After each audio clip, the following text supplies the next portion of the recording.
नमस्कार विद्यार्थियों, आपका ऑनलाइन कक्षा में स्वागत है।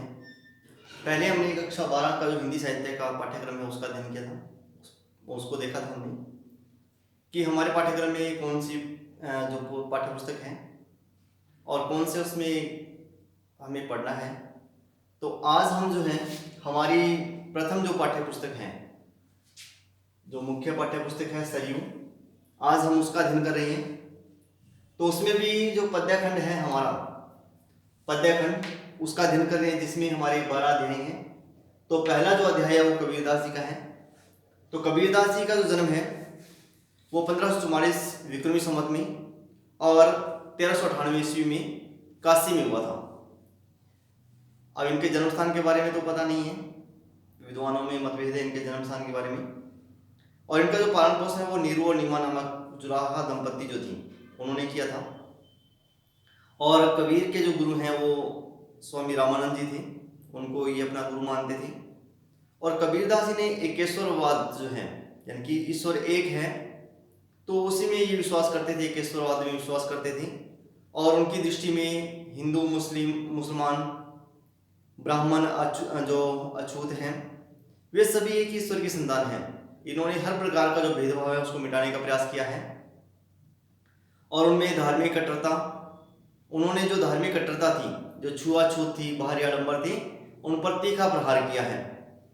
और 120 वर्ष की आयु में इन्होंने मगहर नामक स्थान पे जो अपने भौतिक शरीर को त्यागा है। मगहर जो स्थान है वो माना जाता था कि जहाँ पर अगर मगहर नामक स्थान पर किसी की अगर मृत्यु होती है तो वह सीधा नरक में जाता है। तो ऐसी जो धारणा थी, जो ऐसे विचार थे, उनको मुंह तोड़ जवाब देने के लिए ये मगहर नामक स्थान पर जाते हैं और वहां पे अपने जो देह है उसको त्यागते हैं। तो इनकी जो रचनाएं हैं वो बीजक में संग्रहित हैं। बीजक नाम से प्रसिद्ध है इनकी जो रचना है। और उसके भी 3 भाग हैं, साखी, शब्द और रामायणी।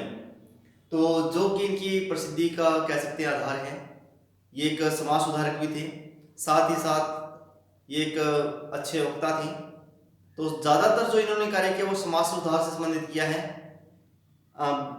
ये जो है विद्वानों का मानना है कि पढ़े लिखे नहीं थे, इनका जो शिष्य थे तो उनके द्वारा ही इनकी जो द्वारा कहे गए पद्य हैं उनको लिखित रूप में प्रस्तुत किया गया है।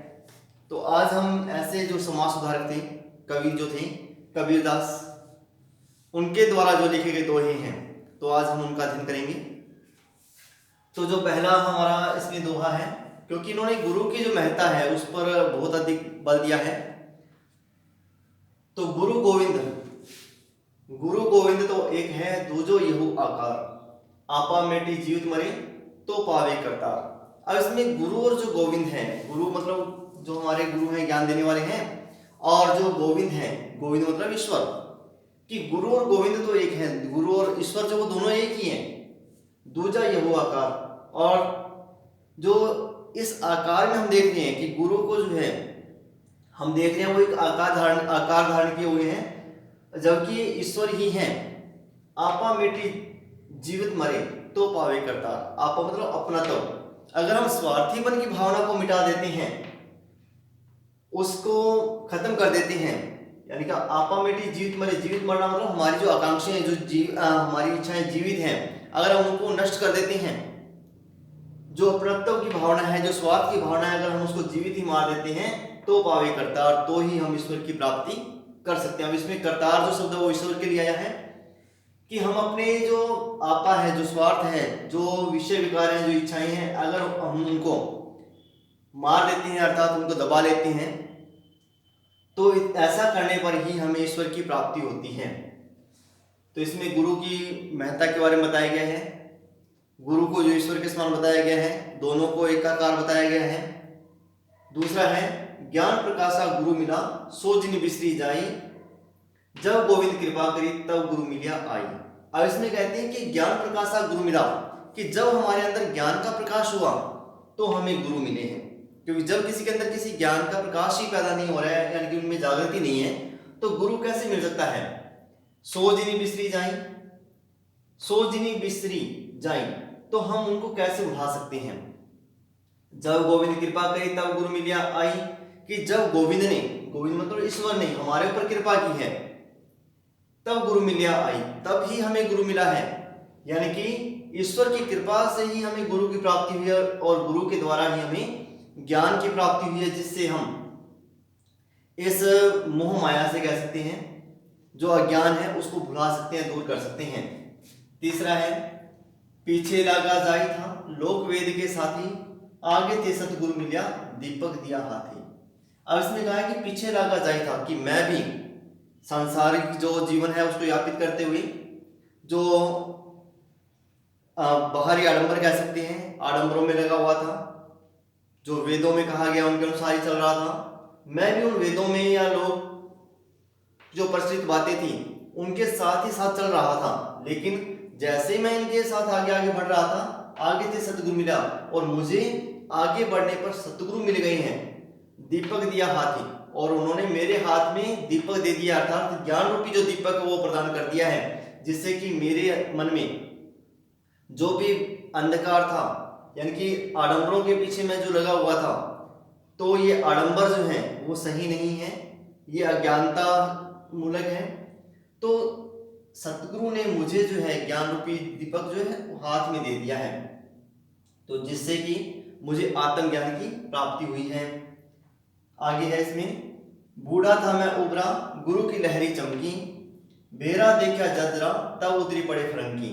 अब बूढ़ा ये नहीं कि जो वृद्ध हो गया उससे संबंधित नहीं है, बूढ़ा मतलब डूबना, कि बूढ़ा था पे उबरा गुरु की लहरी चमकी। जैसे जैसे मैं अहंकार में डूब रहा था, अहंकार में बढ़कर अपने आप को भवसागर से पार करने चाहता था, अहंकार में डूबा हुआ था, तो मेरे को गुरु की लहरी चमकी।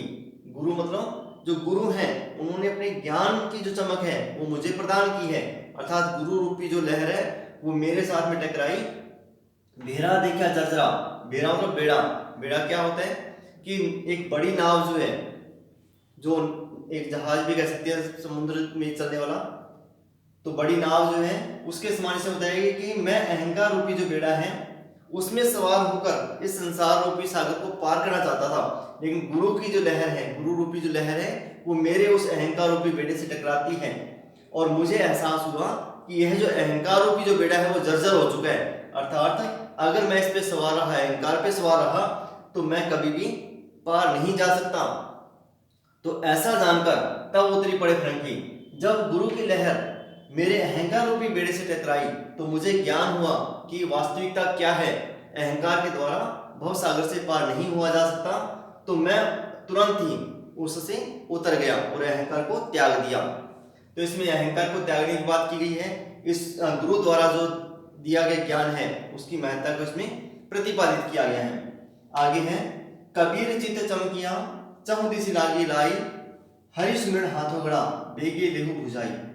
अब इसमें कहा गया है कि चहु दिसि लागी लाई, लाई मतलब लपटें जो है, आग जो है, कबीर चित चमकिया, कि कबीरदास जी कहते हैं कि मैंने चारों ओर देखा कि संसार के अंदर विषय वासनाएं जो है चरम पर हैं, जो हर प्रकार से हमें अपनी ओर आकर्षित करती हैं, चमकियां, चित्त चमकिया, और उनके अंदर मेरा जो हृदय है वो भी अचंभित हो चुका है, उनकी ओर आकर्षित हो चुका है, लेकिन हरि सुमिरन हाथों गड़ा बेगे लेहु बुझाई।